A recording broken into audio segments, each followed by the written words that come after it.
Welcome to the Galen Trombley Show.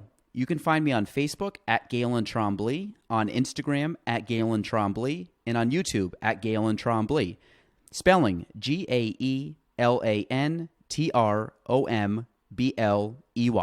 Enjoy the show. On episode 67 of the Galen Trombley Show, we have Mark Henry. He is the chairperson of the Clinton County Legislature, a newly elected position. He just took over. I've known Mr. Henry, as I've always called him, for as far back as I can remember.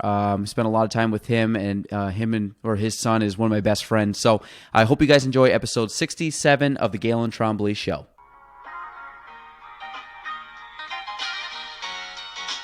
Welcome to the Galen Trombley Show.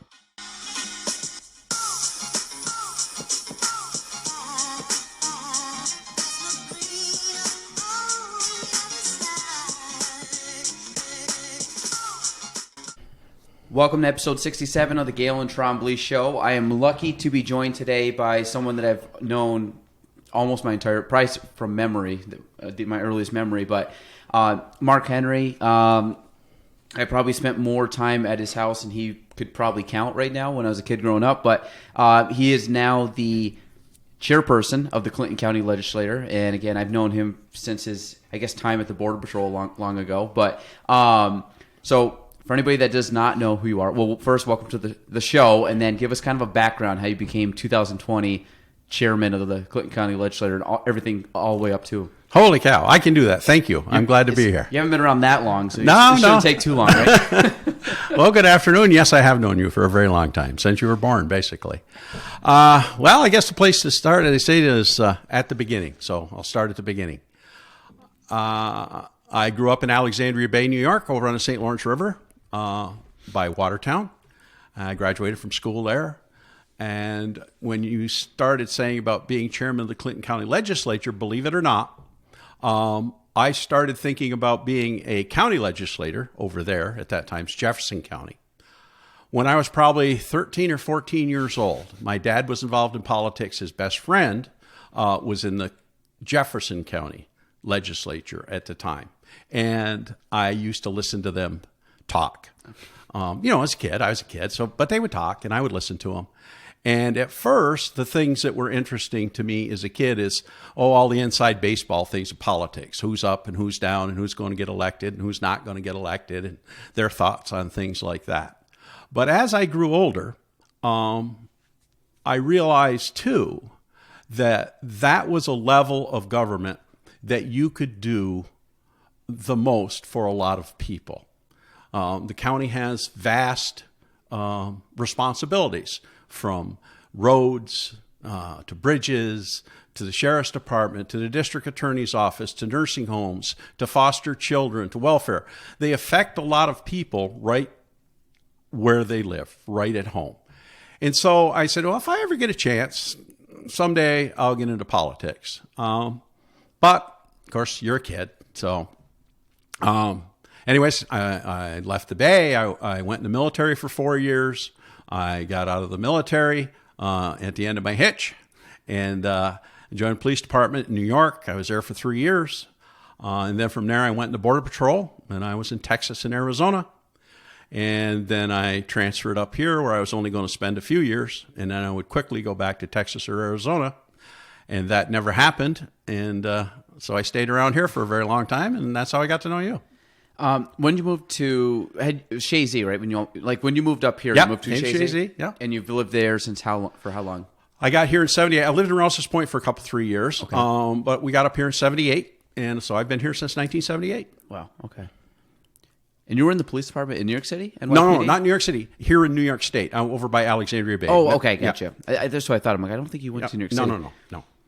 So you Navy, right? Yeah, I was in the Navy 4 years. So actually, over 4 years, I got extended. They couldn't do without me, so they kept me 2 more years 2 more days. Did you have to go anywhere? Because you went I around... was all over. I was all over. I was in the North Atlantic. I was in Africa. I was in the Black Sea. I was in the Mediterranean Sea, the Caribbean, Cuba, Russia, a lot of different places. Yes. Yeah, I thought you traveled around. Yep. What was, from your memory from that, what was kind of the most unique place you went?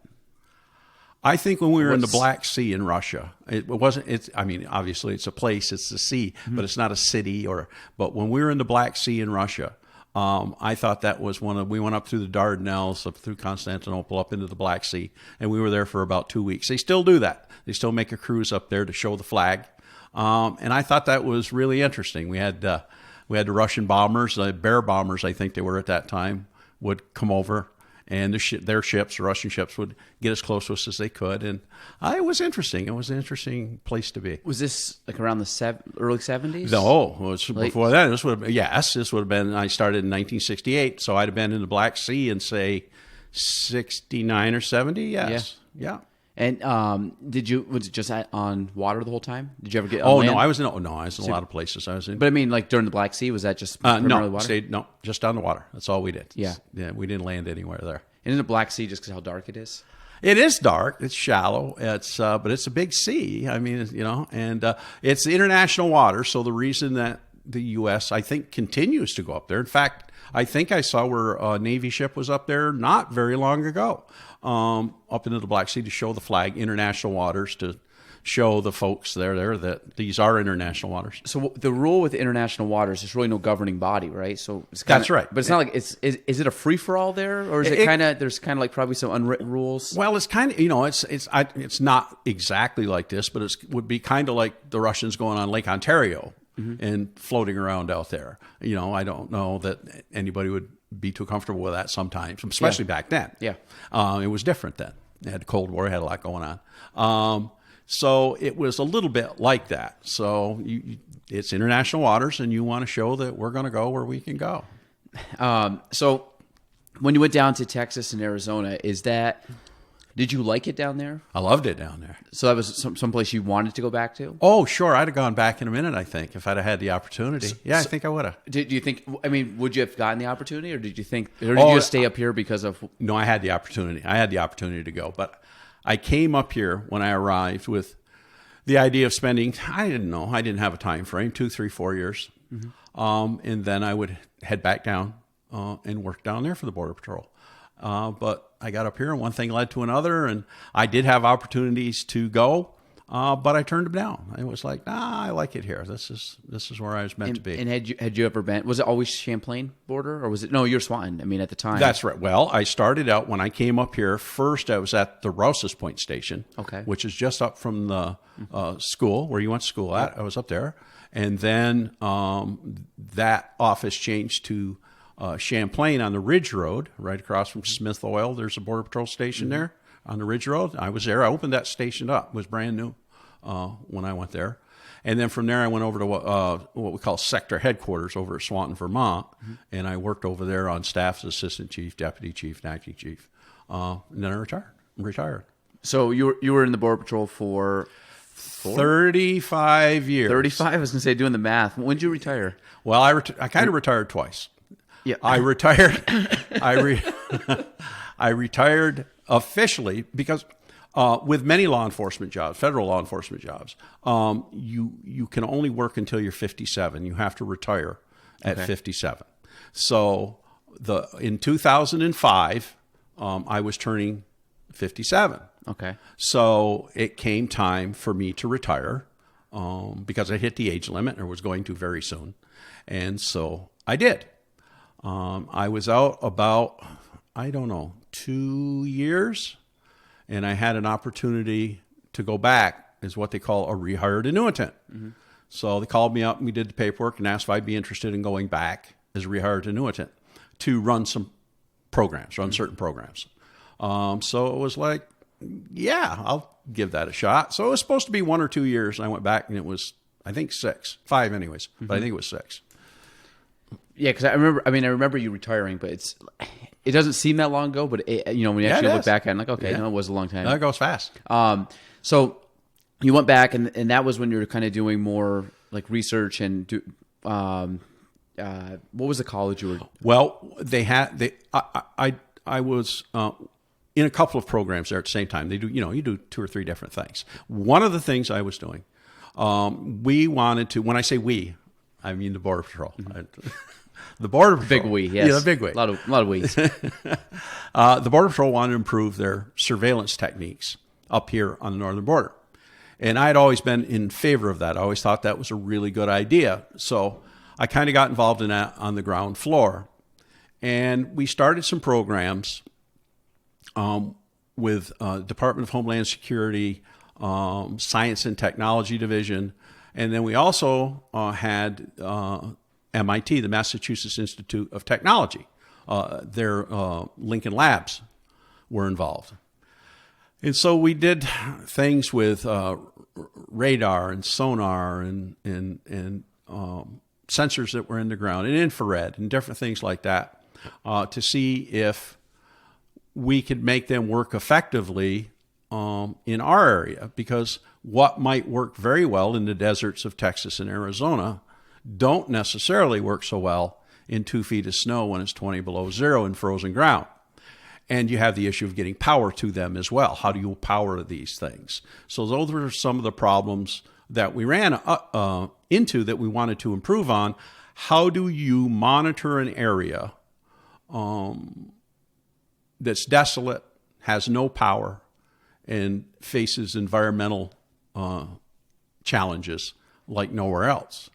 And so you have to build things to fit that. And that's what the program was about. And we would do pilot programs, and then we'd improve on those pilot programs. And some of that stuff is still out there today in different models, not the same stuff. So what's been the biggest thing to change from when you first went to the Border Patrol to now? I mean, obviously technology's changed tremendously. Oh, it has. Like, what is, I mean, are things done?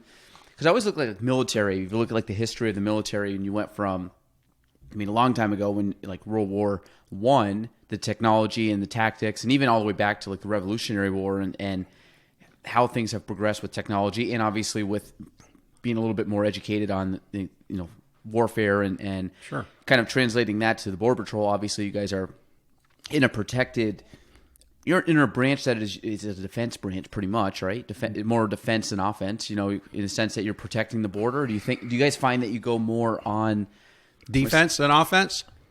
because you're defending the border, but I guess maybe you have Well, to you're have out a to level do of that. offense or proactively, I guess, stopping. Yes, Yeah. that would be a better word. Yeah. You're correct. Obviously, you're defending the border. You're protecting the country. Mm-hmm. You're not limited only to the border area, but that's primarily where the Border Patrol works, obviously. But you have to be proactive in order to do that. You have to know what's going on. So you're out there, you're patrolling, you're driving around, you're on snowmobiles, or you had lake patrol, or you have helicopters and fixed-wing aircraft. You have all these sensors to help monitor areas where perhaps you can't get to on a regular basis, or at least help expand your reach for the area you're working. And you're trying to come up with these proactive programs to do that, to control this area. We had 300 miles of border. So how do you control 300 miles of border with X number of people? Because you don't have an unlimited number of people. You don't have an unlimited number of equipment. And I know people think that the federal government has all the money in the world, but even the federal government only has limited money in your program. You've only got so much money. So what are the resources that you have that you can use, and how to use them most effectively to control an area, whether it's 300 miles or a mile or whatever it is? The things that have changed the most, I would say, is that's one. But I think even bigger than that is the size of the Border Patrol. I mean, the Border Patrol has grown exponentially since every year I was in, it got bigger and bigger and bigger and bigger. Now it's at like 20,000 agents. So it's gotten way bigger from when I started to where it is today. And I was fortunate to be part of that growth and actually even oversee and supervise some of that growth. So how many sectors, right? Is that Yep. what's called, of the Border Patrol?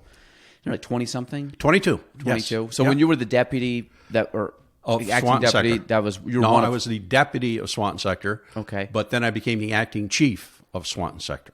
okay, chief. So But there's only 22 chiefs. There's 22 chiefs in the Border Patrol. That's correct. Yeah. So Then there's one chief of the Border Patrol. one chief of the chiefs. And that's right. And he's in Washington, D.C. Okay. So the person in DC at the time, you must have known that. Yes, I did very well. Oh, did you? Okay. Yeah, Gus de Lavinia. Yes. So he oversaw obviously the entire border, and then you guys are kind of like the managers or heads of Exactly. each That's branch. exactly right. Yes. So what was that experience like, coming from more of, you kind of, I mean, you worked your way up for just patrolman From an agent, or right? agent all the way up to chief. Yes. So how was that climb like? Took time, obviously, but Oh, it took a lot of years. Yeah. Oh, yeah. It took a lot of years. It's what was it like? It was challenging. It was interesting. Sometimes it was disheartening when they would pick somebody over you. But I think as I went up through the ranks, and then I was one of the people that selected people. And usually if you have a slot, let's say you have a slot open, to kind of show you what it might be like. If you have a slot open, maybe 10 Border Patrol agents put in for that slot, that promotion. Well, maybe you winnow that 10 down to 3. And of those 3, obviously, you can only pick 1. And the other 2, or maybe even the other 10 that didn't make it that far, the other 7 that didn't make it that far, will be disappointed. And I would expect them to be, as I was when I got told no on occasion. But I'll tell you what I look for, because there was always openings. I mean, not always, but they would regularly come. People would retire, people would transfer, so you always had an opening. I would watch the 2 that you didn't select over time and see how they took that. I expected them to be disappointed, but I still expected them to show up at work the next day and do the best job they can, and maybe pout a little bit for a few days, but get over it and move on. And if they did that, it was a lesson they learned, and it showed me that this was a type of person that could handle adversity. Not that you wouldn't be disappointed. I get that. Yeah. But could handle adversity, and maybe we got a slot for you next time. So, yeah, because I think that would be. I obviously have never been in a position like that, but I could see that being, especially when you're kind of everything's kind of it's out of your control. Like how you react to it's one thing, but like you said, now it's just amongst what if it's 3 to 5 to 7 people that are making. And usually they're all very qualified. It was a hard decision. It's not like one was sometimes head and shoulders over everybody else. You didn't do this, but sometimes you could flip a coin and you'd probably be all right. But you got to pick one. So did you find that having at the time when you were the chief, you were on the board, Chazy board, was that your first time going into like kind of an office setting? I say office, but like elected office. Oh, I see. Oh, yeah. For the first I was on the Chazy School Board. I was on the Board of Education for 13 years. That's an elected office. That's the one I meant. Was this? Yes, the Chazy School Board. Yep. And I was on there for 13 years. I was president for 8. I was on there with your dad, as you well know. Yep. He's still on there, and he is now the president of the school board and doing a great job. So that was my first foray into politics. And that was what year roughly did you get into that? I think 2000. I think that was 2000. Okay, because my dad was just after that, right? 04, yeah, like maybe? a year. He came on like a year after me. Okay. And now he has more time on than I do. I think he's got like 15 now. I think he's almost off. Oh, maybe. Yeah? Maybe, I don't know. Yeah. But he's been on for quite a while. I know. Okay. But he's always like that, and then he runs again, I think. So yeah. There's no term limits for, I guess, the board. So so did you have that was roughly about the time that you were around the chief, the Border Patrol? I was right in there. Well, I was a supervisor, what you call a supervisor, when I started out, and then I was assistant chief, which is another rank, and then I was deputy chief. So the answer is yes. So when you went into the school board, I mean, that was obviously, it's not really political at that point. It's still elected, but it's not like you're not going into. I guess it's kind of like has a little bit of politics. Oh, it absolutely. Anybody who thinks the school board doesn't have politics to it is a little naive. So was that kind of like your intro that you wanted to kind of get your toes wet into politics? Yes, and I went against the advice that my dad gave me, and I went against the advice that Larry Paquette gave me. Now, Larry is long since dead, as is my father, but. Larry had the insurance company up in Champlain, Larry Paquette's Insurance. And he reminded me of my dad, for they had kind of the same mannerisms and things. And coincidentally, years apart, they both gave me the same advice because I would talk to my dad about politics. I was always interested in politics, whether I got into office or not. I was always interested in politics and policy. Not so much the politics of it, whether it's a Republican or a Democrat or who wins or who won't. Is it a good policy? Is it a bad policy? Why is it a good policy or why is it a bad policy? That's what I was primarily interested in. The rest of it was just the way it was. Anyhow, my dad told me and Larry Paquette told me, Mark, if you want to be in politics, don't ever start out on the school board, because if you're on the school board, By the time you're done, you're going to have told everybody in town no on at one time or another. And the superintendent will be mad at you, and the teachers will be mad at you, and the parents and the children will be mad at you, the students will be mad at you, and you can't ever build a political career off being on the school board. Well, I went against that, and I did it. But they were probably truth. Yeah, there's some truth to that. Yeah, oh, yeah. absolutely. Yep. No, it can be an advantage, but there's some disadvantages to it as well. So, and then obviously that rolled into the supervisor, right? Yes. You were on the council at all, Chazy, or just right? No. I was in my well, not really. It was my last year because then I took over as town supervisor. I was elected as town supervisor. So in what was it? 2013? Is that right? Could be. Yeah. 2013, I was approached to run as town supervisor. I was still on the school board, president of the school board. And I said no 3 times to running, 3 times. And the 4th time they came to see me, and I said, all right, I'll do it. Was Staub on before you? Yes, he was. That's who I followed, Staub's Beagle. And so I said, okay. So I ran. We had a campaign, and I won. And then I became town supervisor for Chazy. And because I became town supervisor, I had to resign my position from the school board that I'd been on for a long time. So that was fine. And started as Chazy Town Supervisor. So what's the difference between those two that you found? There's more similarities, more differences? I think they're all boards are basically the same. I mean, you've got to get along with people. You have to listen. You have to respect others' opinions. You have to compromise. You don't always get what you want, as the song goes. And you have to realize that. But then if you lose on an issue, you've got to get over that. Just like I was talking about the Border Patrol, if you don't get selected, you got to get over it. If you lose on an issue, you've got to get over it and you've got to move on because you and I have other things to do for the people of the county or the town or the school board.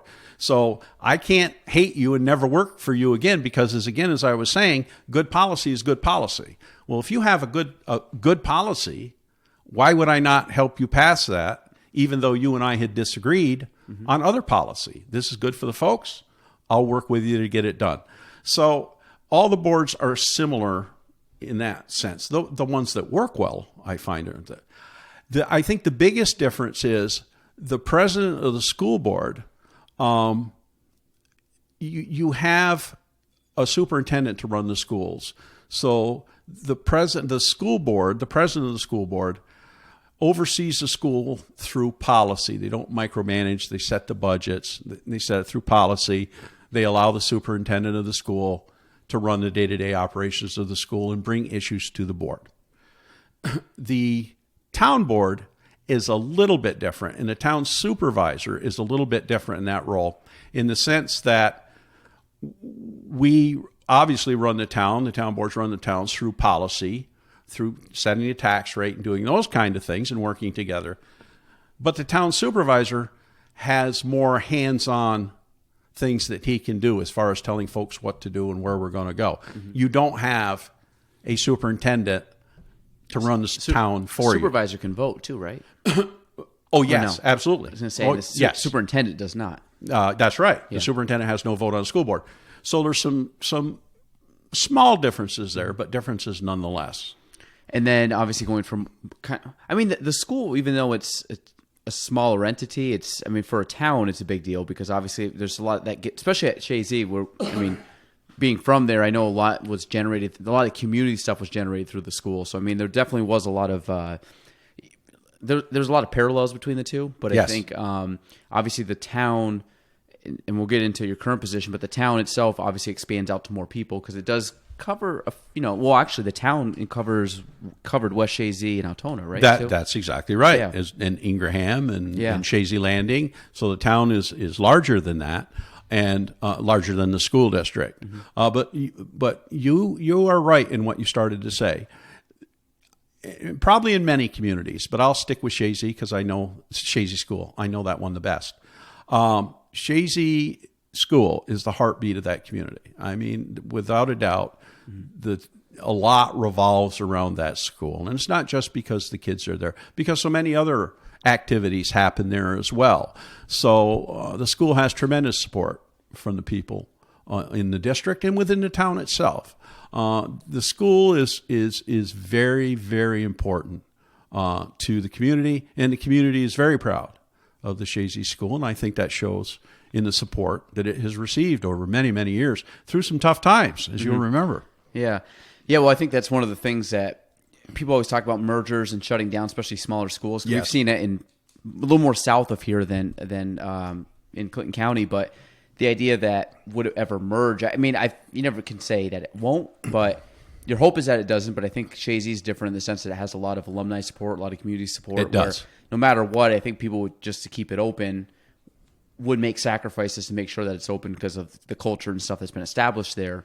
I mean, I hope it's, unfortunately, that's the one thing I love my house. The only thing is just not in Chazy District. I wish I could just pick it up and drop it. But, but other than that, I mean, I know people that don't live in the district still are very involved or very, we have an idea or pulse on what the school's still doing, even though it's been a decade or plenty more for some people. Have been 3, 4, 5 decades they've been out. They still are coming back or following the school, which is very unique, I think, for someone to follow a high school or even elementary school. You don't see that all the time. Most people just kind of cut ties when they leave and then have more affiliation with their college or their adopted hometown. That's right. That's right.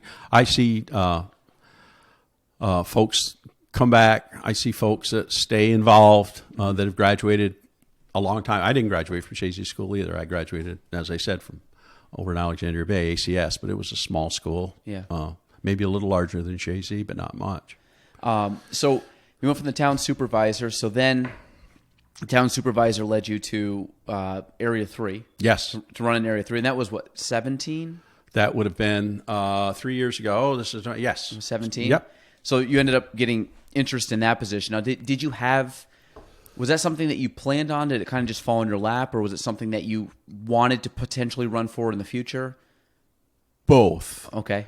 They say, what is it they say? That good luck comes to those that are prepared? Yes.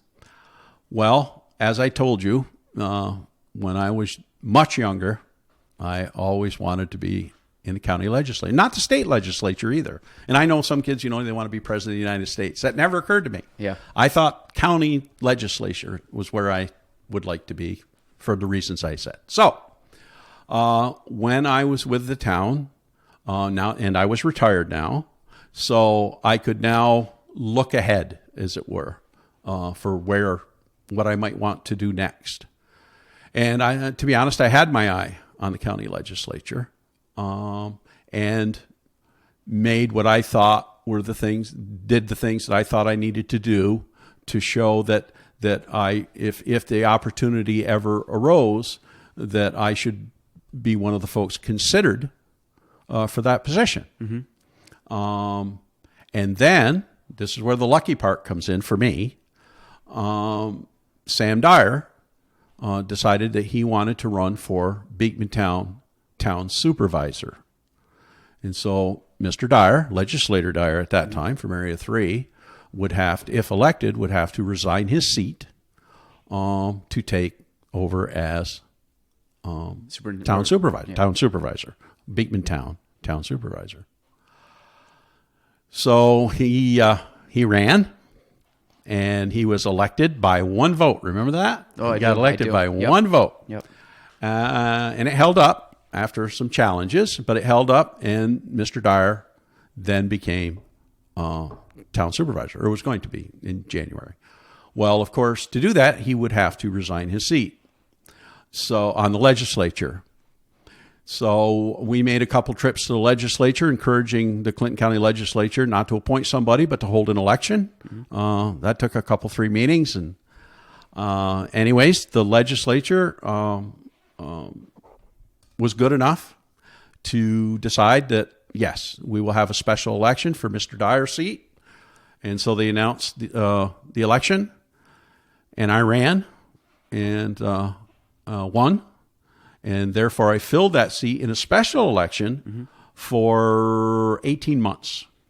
It was like March or something. Yeah, right? It was weird. That's right. Weird You're out in the snowbanks. Yeah. I was campaigning. I still have pictures, literally in a blizzard. I was knocking on people's doors, and you couldn't even hardly get in their driveway. They couldn't even see you when they opened the door, right? And they were, I think it accomplished two things. Now, to be honest, I didn't get to that many folks because it was really hard. But the ones I did get to must have had one of two thoughts: either that this person's crazy and I'd never vote for him, or he really wants this. This may be the guy I want to vote for. And I'm not sure, but I came out on the close end of it and won. So yeah, it was back then.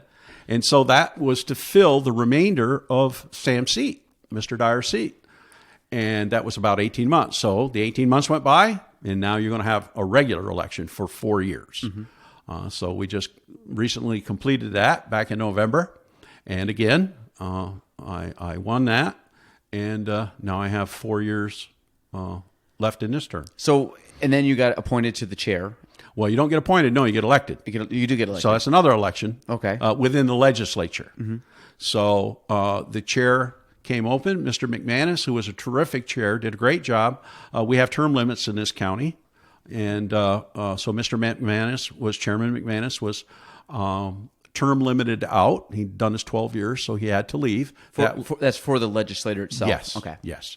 So he termed out, so he had to leave. That means he had to obviously leave the chair as well. Mm-hmm. So that left the chair opening vacant. So I made my case for that. And fortunately, the legislators agreed. And I was elected unanimously to be the chair of the Clinton County Legislature, effective January 1. So now, with the county legislator, like the actual chair, you obviously run the meetings. Yes. But you're still, I mean, you still are active as the rest of the members in the sense that you're still on committees, you're still heading and chairing committees, and you probably have a few more outsid special appearance things that I'm sure you're learning just about. like this. Yeah, exactly. Exactly, so, but I know Mr. Harry was, I saw him at a lot of events, and he was obviously, you very often you'd see him at ribbon cuttings or parades or special appearances, and so I'm sure he again put a little bit extra time on the side than the normal. You do, yeah. So now, as being chair of the county legislature and being on the county legislature, like what's your favorite part right now? Because again, this is kind of fulfilled almost like a lifelong prophecy for you to get back or get onto that position. Like, what's your favorite thing about the role? My favorite thing about the role of being a legislator is that, as I said earlier, I can help more people at this level than I could even on the school board or even as town supervisor. So you get a lot of constituent services, people calling up that need something or maybe have been overlooked or just don't understand where to go and how to get there. I enjoy helping people get things that they need, and teach them how to, not teach them, but show them how to get there or contact people on their behalf and try to get things for them that they need. And by people, I don't just mean individuals either. I mean the towns. You can help, you can help the town boards. You can help organizations, the Lions Club or others, sometimes help them with issues they may have.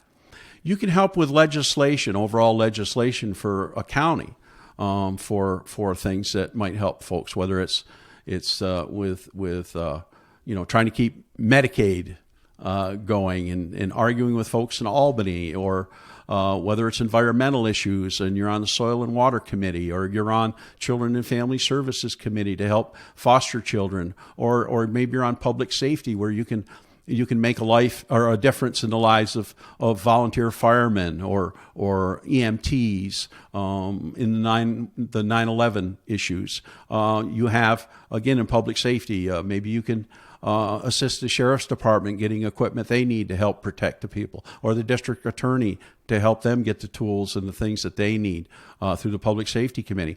So you have many committees that you can sit on. Economic development to help the county grow economically and develop those ties with our Canadian partners or the federal government or the state government or individuals such as yourselves, business folks, to work together.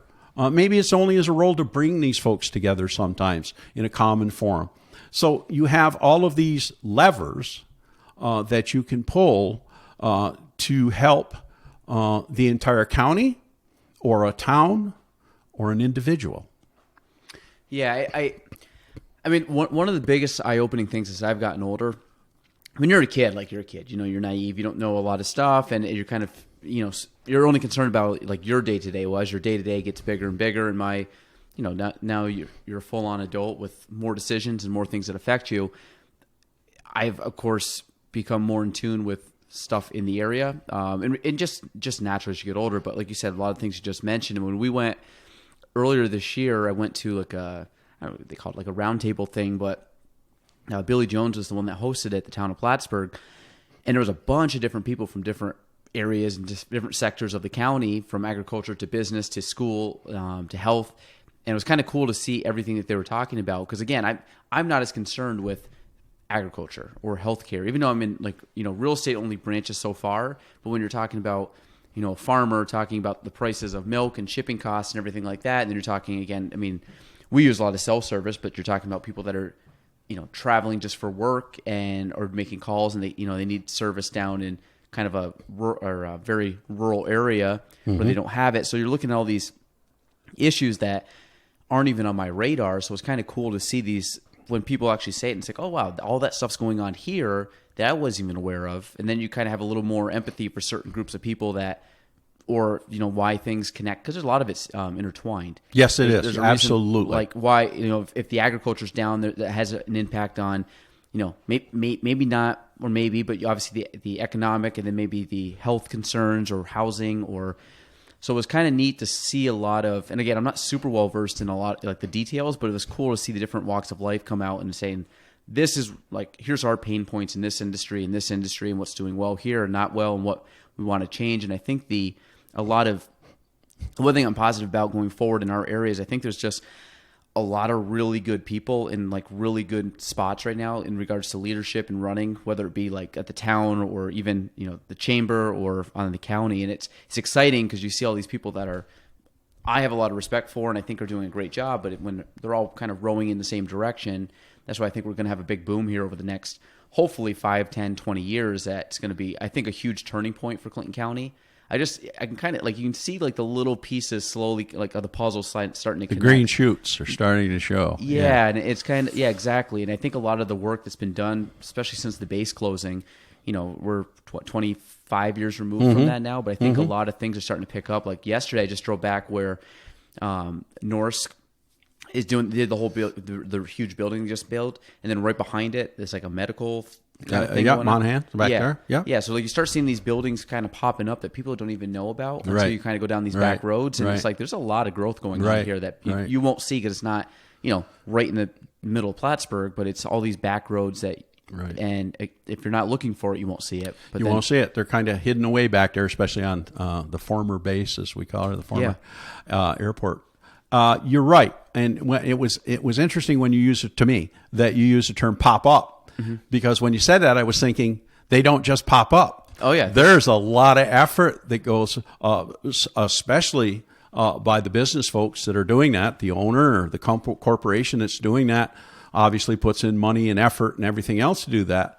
But it takes a long time to do that. And generally the Chamber of Commerce is involved and the county's involved, and maybe the Development Corporation might be involved, or there's IAD might be involved. So it's a lot of effort by a lot of people sometimes, especially on these larger facilities, to have them just pop up. Yeah, because it's well, a lot of it's years, because you hear like rumblings, you hear a little bit news breaks here and there, but then when you start actually seeing like the physicalness like rise up, and then it's kind of, for the average folk around here, you kind of see that, and that's your validation that things are happening. Even though I've talked to like certain people and they're like, oh, there's like, we're in the works for this and this and this. Yeah. And it's kind of neat when, especially when we went to that breakfast the other day, and like Mike's pulling out that whole graph of spots that they're looking at developing in the area. And I've talked to him and he goes, there's hundreds of acres that are just out there that are like prime for a lot of growth. And he goes, they're working with people to fill it. And that's the exciting part, is because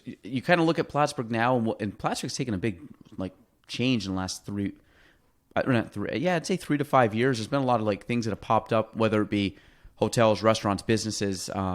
But you start seeing them kind of branch off, and you can kind of see like that's going to look way different in 10 years. Like that whole area is going to be completely different. And I think when you have the growth, because again, these businesses, they do their homework before they come here. It's not they absolutely like, they don't like you just said, they don't just pop up. No. So there's a lot of market research and a lot of demographics and how many people go through that light each day, and you know what's traffic counts and all the stuff that goes with it. Yeah, they know what they're doing. They know what they're doing. That's what gives me. I mean, I don't know. I'm not on the forefront of that stuff, but when I see that, I kind of know how it works a little bit, but enough to know that there's investment happening in the area, which is cool. Like down here, this is one of my favorite sections of the county, just because I think it's. I mean, it's one of the, if not the best, or one of them, prime real estate in the area that I can't wait to see. Again, I think in time, you know, it will happen that you'll see. This will be our waterfront will be completely different over time, and I think.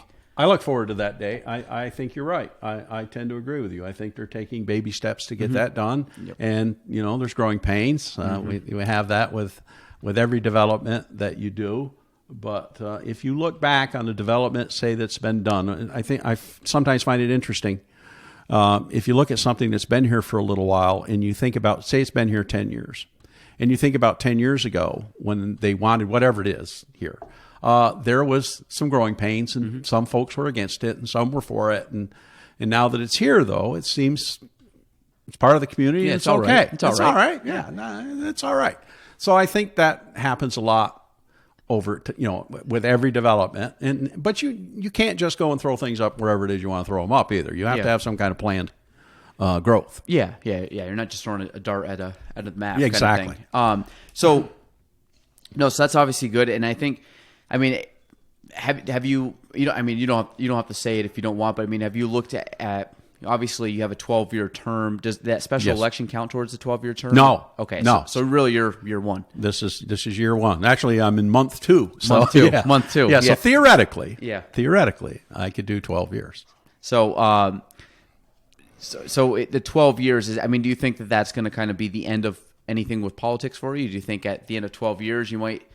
No, I think as far as like being in office, but I can't imagine me not being involved in politics on some level if it was only to help a younger person or a less experienced person in their campaign, or maybe be on a board if somebody asked me to be on a board of something to help do that. I know a lot of people tend to think that politics is a dirty word, and I've never looked at it that way. That's the way this country gets things done, through politics and compromise. Where are we going with that? Oh, yeah, because I don't think, like you said before, you're not very good at retiring, right? It's kind of one where it's like I've never known you to sit still, and I think that's like I think my dad's the same way. I think I'm wired the same way, where I just can't. I don't think I'll ever retire. I'll just be working on the next project. I can see that in you. Yes. Yeah, I took a 10-day vacation. Was it 2 years ago? 2 years ago, I took a 10-day vacation to Florida. And on the third day, I was standing on the beach. And it was early in the morning. And there were the parasail boats that were out there. And there was this guy standing there. He was just standing there like I was, watching the sun come up or whatever. And we got talking. And he goes, what are you doing? I said, well, not much of anything. He says, you know anything about boats? I go, well, yeah, actually I do. I know quite a bit about boats. He goes, you want a job? He says, I need somebody to drive that boat. He says, I'll take you out and show you how to do it, and you can have a job.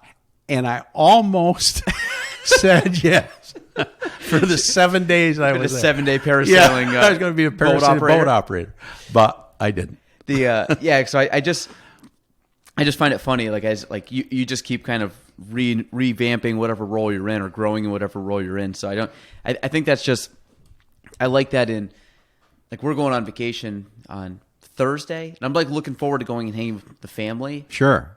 But I'll tell you, by probably day 2 or 3, I'm going to be stir crazy. So I'm bringing plenty of work to work on, just because I can't.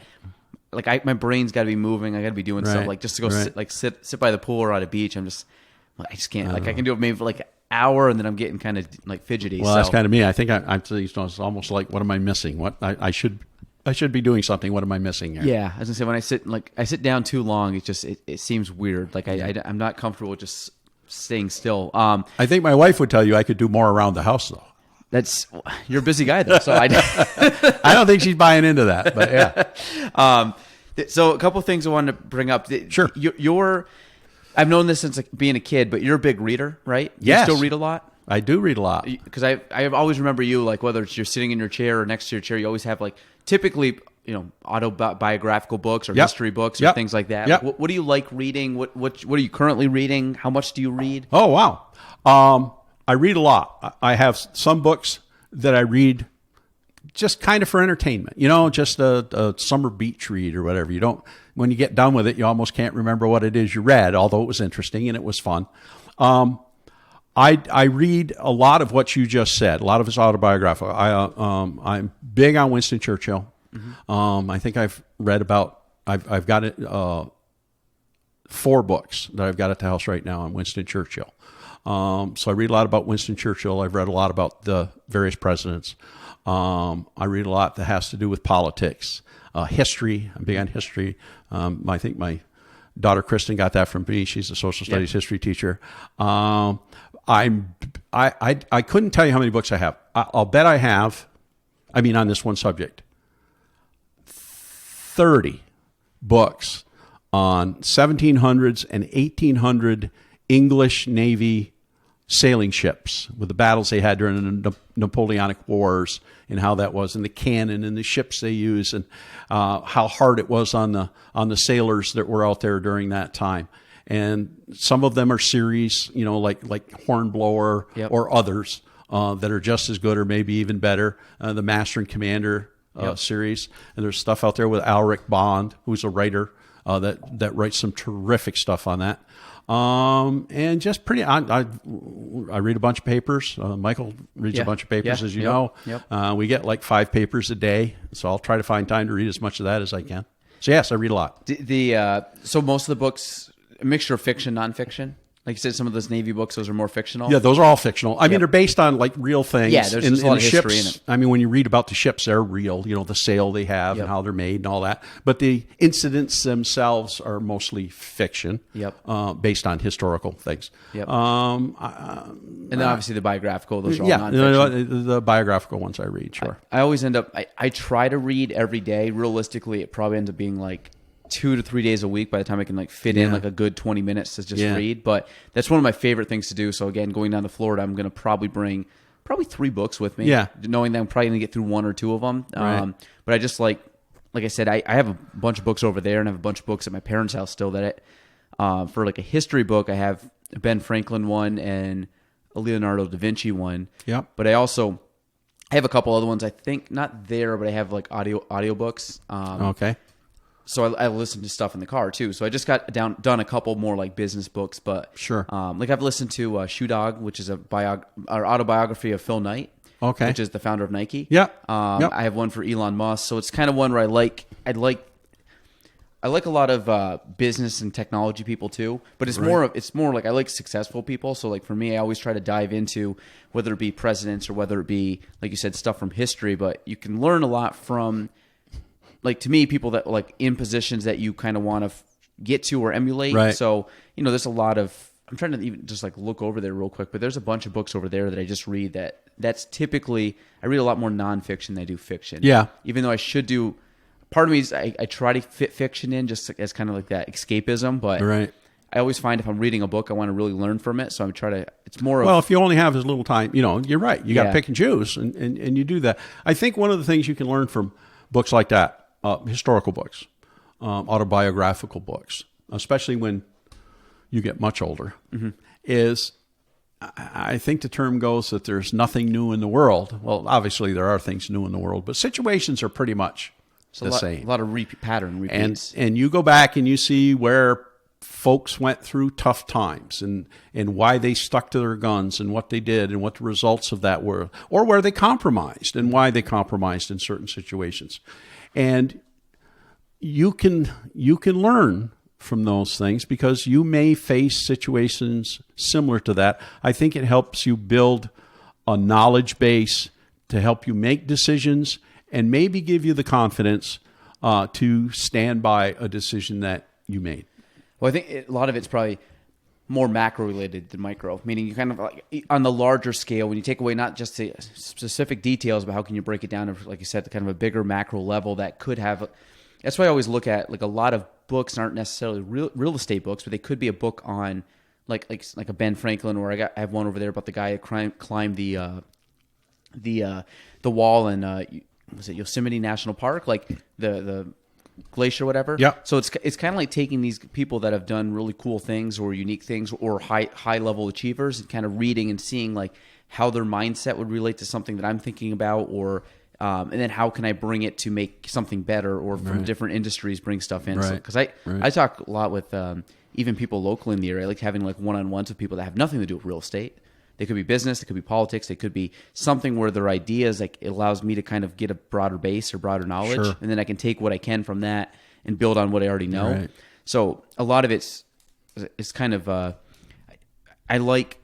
heard this thing the other day. It's called R&D, like research and development, but he called it rip off and duplicate. So I like to kind of like pick people's brains and just make my learning curve much simpler, because I just follow what they've done. Why reinvent a wheel? Exactly. They say, right? I hate doing that. So now the other thing I wanted to talk about, because this is where I had the best memory of you, and obviously Mike and my dad and stuff, was all the trips that we took going, the football games and to everything, football, golf, baseball, whatever you could think Right. of. So out of most of those, because again, we were young at the time. I mean, we took some stuff up we probably stopped right around college time. We did a lot more like when we were younger. Yep. Kind of got fizzed out just because of work and patterns and everything else we were doing in life. But what was some of your most memorable trips that we went on?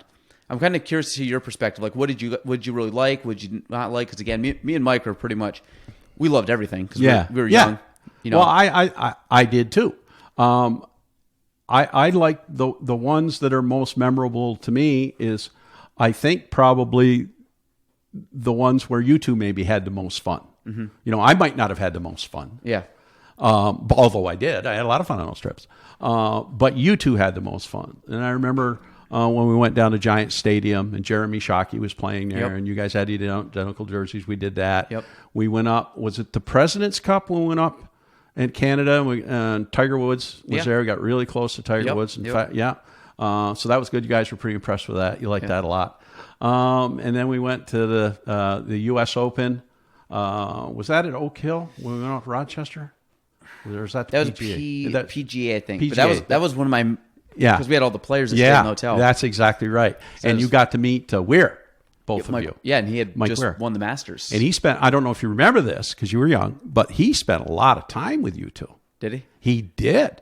He went, I don't even know if you remember probably all of it, but you remember we came in from the course and we came walking through the lobby and he was there. Mm-hmm. And you guys went up and asked for an autograph. You had those 18, the pennants. Yep. And he said, not right now. I've got to go change. I've got to make some phone calls, and then I'm going to go for a run. Now, this is a guy just finished playing golf, and now he's going to head out for a run. You can see why he was as good as he was. So he went up the stairs, and Joey and I, your dad and I, we looked at each other and went, we're never going to see this guy again. But he told you, be back here in an hour, right in this lobby. So we went in and we got something to eat or whatever. About an hour later, we came back, and sure enough, he showed up. And he talked to you guys for quite a while, signed all your stuff, and taught either you or Michael how to improve putting. Oh, really? Yeah. Yeah, he was a good putter. Yeah, he was. My memory, I do remember meeting him. I remember meeting Ian Poulter. Yep. And this was when Ian Poulter was, I think, like just starting out. He was maybe a couple, 3 years on tour. Yes. Yeah, and I for some reason, I remember him. He was going to give us tickets to the event or something. I remember he offered us tickets if we didn't have them to go, and we had already had tickets for the week. Right. But I remember him being kind of this young guy at the time, and he was like, he liked us. And I remember, and he was like, "Hey, I got some tickets for you guys if you want. I got some extras if you want to go to the course." And then there was another one. I remember. I think he was like one of the PGA pros that qualify. But I remember it was him and his wife, and they showed us like their car. They got like a comp car for the week. Yeah. And I was like an Escalade or something. And they were like, this is really cool too, because they weren't PGA players. He was just, he was a very good golfer. Right. I remember him walking us out and letting us like look in the car and look at all the buttons and stuff. And of course, me and Mike were probably like 12, 13 years old. And like, we're just like, holy crap, this is awesome. Yeah. So I think that was one of the most memorable. We had There was a couple others that I remember. I mean, obviously the baseball and stuff, but I think the football games I think were one of the best because they were quicker. Yes. Like down and back. Down and back. Yep. You could watch the games. Golf was. I always had a blast at the golf ones, but I think that was my favorite. 03, and then pretty much any of the ones. I just remember being kids with. Doing the tailgating, throwing the football around in the parking lot, and just running around making these like little imaginary cuts and runs and 1v1s. Because the amount of times I think me and Mike guarded each other in 1v1 football was. Well, if we used to play that, we'd go over to the school, and we play football. Was it every Saturday almost? That and street hockey. We played street hockey at the school, the bus garage. Yep. But your dad and you would verse Michael and I in football, 1-on-1. You two would be out there. Yep. And we would be the quarterbacks, and you guys would run out your patterns and do that. And then you kick field goals. We turn around the soccer net. We use the soccer net. Oh, that's right. I forgot about that. Yeah. We used to do that all the time. Yeah, those were fun. And then we ended up. Yeah. Then it about killed me. I couldn't move when I was done. We always thought you were like a young Bart Starr out there running around.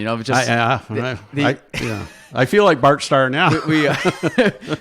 Actually, the other day they had for the Super Bowl, they had a bunch of these quarterbacks that came back so there was a bunch of guys out there. So it was like Tom Brady was still out there, but it was like Dan Marino he was my favorite quarterback. Dan Marino. I didn't necessarily like the Dolphins, although I didn't hate them. They were fine. You know. But I always liked Dan Marino because he never won the Super Bowl though. He was always did. He was such a good quarterback. He was terrific. But he was a little bit before. I don't remember him as much. I think he was way before your time. Yeah. He probably played into the 90s kind of. But the 80s. They had a picture of all these quarterbacks standing there, and Brett Favre was there. And Brett Favre looked like he just came out of like the bar. I mean, he had like ratty jeans on, like a t-shirt, and he had the jacket. And all these other guys are in suits and stuff. I'm like, that epitomizes Brett Favre from the. That's the way he was. Yeah, he just to this day I still think he's just kind of like a cowboy, kind of could throw a football like crazy. But it's just kind of funny seeing the difference in, I guess dress code and where they came from. He is. Yeah, well, he was. They always tell you to be yourself. So I guess he's being himself. And then the Giants, like I said, we've had a few rough years, but they're killing me. They're killing me. Were you a Giants fan from being a kid? I've been a Giants fan, believe it or not, since 1958. With Jim Cabbage and Y.A. Tittle and who else they had? Brown was it Rosie Greer, Roosevelt Brown.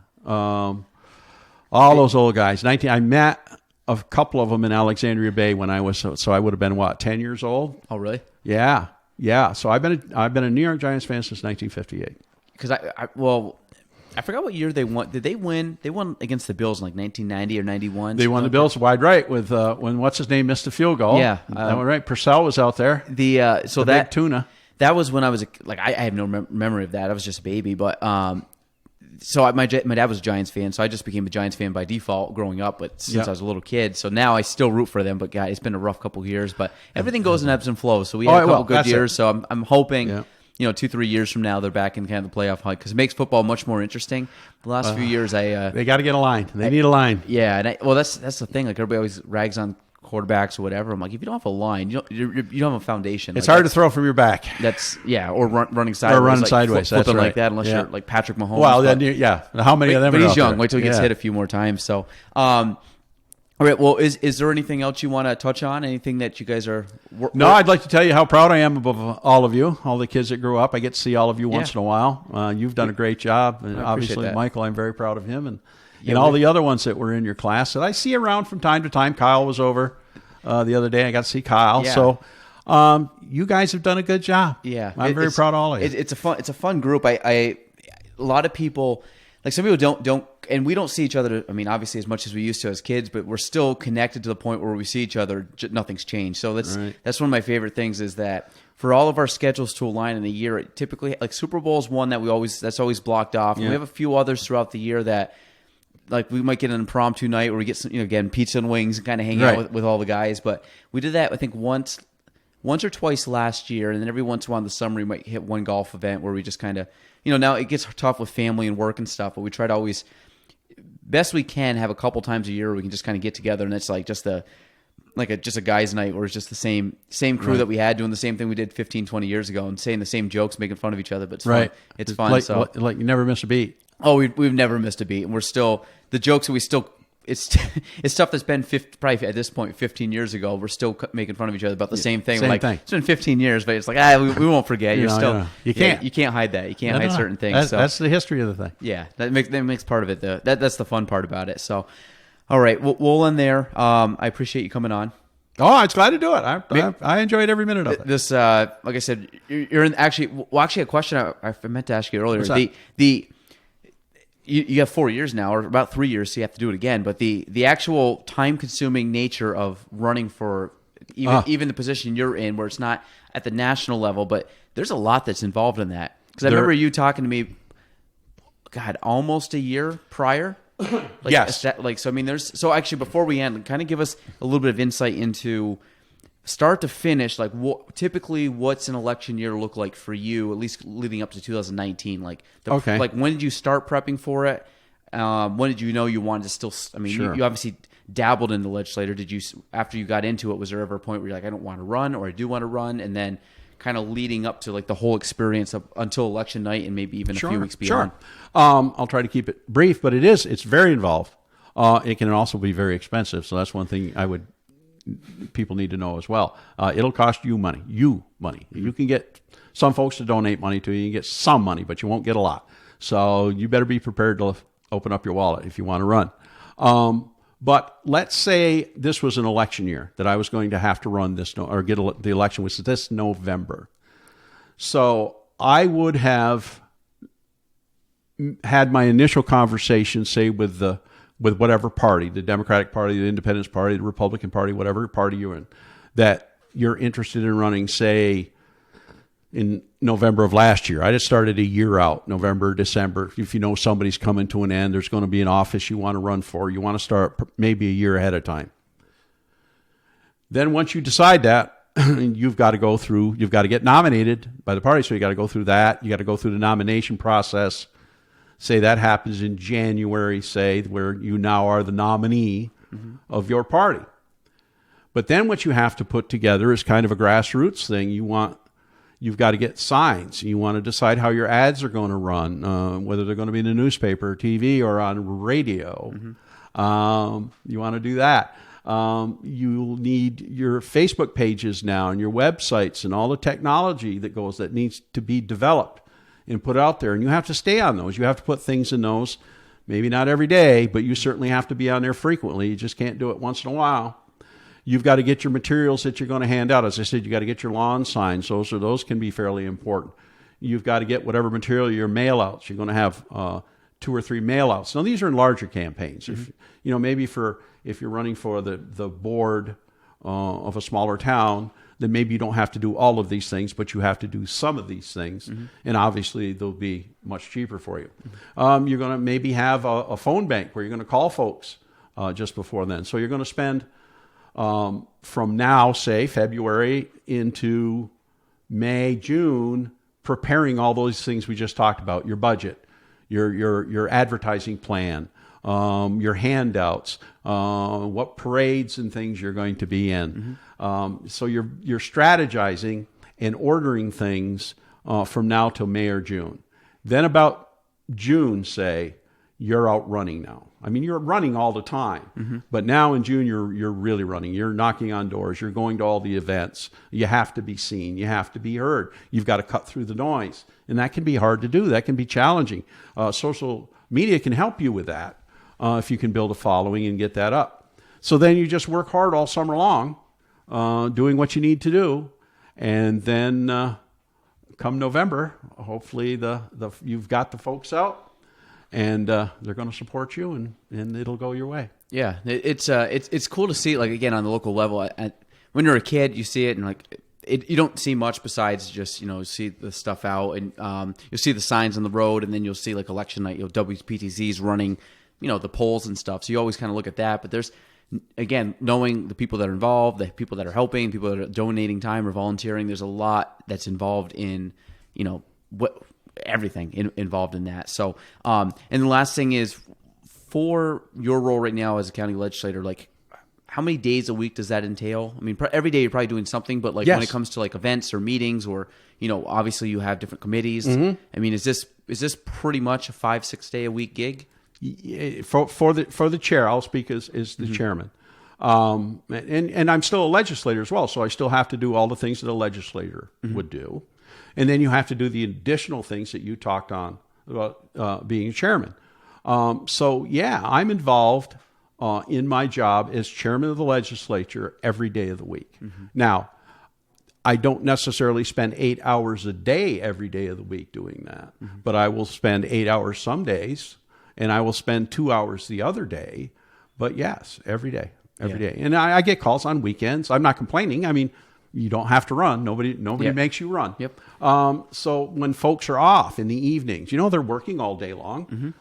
So maybe they call you in the evenings, or they'll run into you, or they'll call you on the weekend on a Saturday and say, hey, I've got this issue or that issue. Can you help me? Or what do you think about this? So you field a lot of constituents things. You have a lot of committee work. That's kind of the behind the scenes stuff that folks don't think about. They see you at the regular meetings that we have at the government center, but they don't see we have 10 what we call standing committees, which are permanent committees, and then we have about 10 more liaison committees that legislators are on. So you go to a lot of meetings over the course of a month, and then they handle constituency complaints as well, and then they handle the problems within their own committee.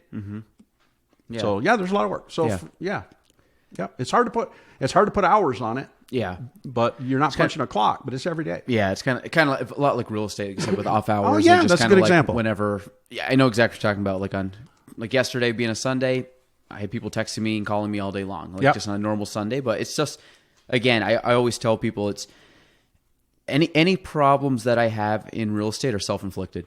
You know what I mean? I bring them upon myself. So I never complain about them, even though they might drive you crazy. It's like at the end of the day, it's like you've gotten to a certain level that's just comes with the territory. So, perfect. Well, we'll end there. I want to thank you, obviously, for coming on, and keep up the good work and everything you guys are doing. I think it's, like I said, I'm very pro Plattsburgh going forward. I just think we have a lot of dedicated people, but people that have the right intent with the position they're in. They're doing it for the right reasons. So, well, that's the strength of our area. The people are the strength of this area. That's what's going to see us through the tough times. That's what will see us through the good times and lead us to the good times.